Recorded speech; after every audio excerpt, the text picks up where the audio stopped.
It currently seems that iOS is a freight train heading toward greatness, and Apple's engineers assigned to the iOS development team are a set of conductors steering the train. Cheesy metaphors aside, Apple has proven on a huge scale that it's massively committed to developing iOS and pushing it further and further for the benefit of all compatible device owners. With iOS 11.2 now out in the wild, and the initial pre-release seed of iOS 11.2.1 expected anytime soon, where does that leave iOS 11.3? Well, first of all, let us start by saying that we still expect Apple to issue the first pre-release seed of iOS 11.2.1 prior to the festive shutdown. That will mean that developers and testers will have what will likely be a bug fix and improvement release to sink their teeth into during a rare period of downtime.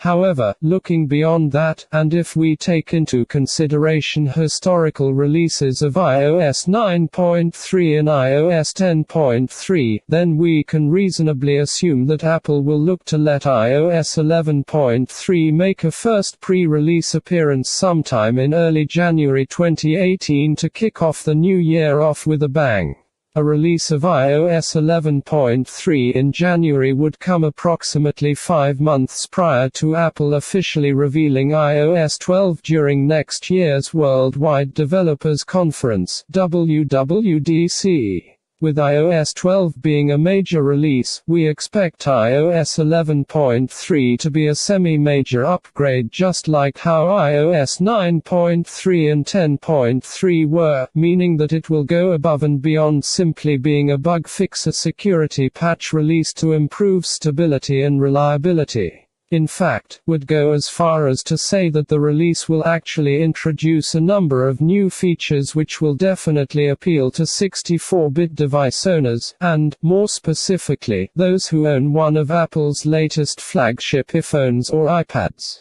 It's almost impossible at this stage to predict the exhaustive list of features and improvements which will ship with iOS 11.3, but we expect Apple to at least reintroduce its Messages in iCloud feature, which was originally packed into the pre-release seeds of iOS 11.0 but was removed in the 5th beta without warning. At the time, Apple did stipulate that it would make a reappearance, and we believe that will be with the release of iOS 11.3. When deployed to the testing community, we expect iOS 11.3 to go through a number of pre-release iterations before being launched for everyone in spring 2018 in time.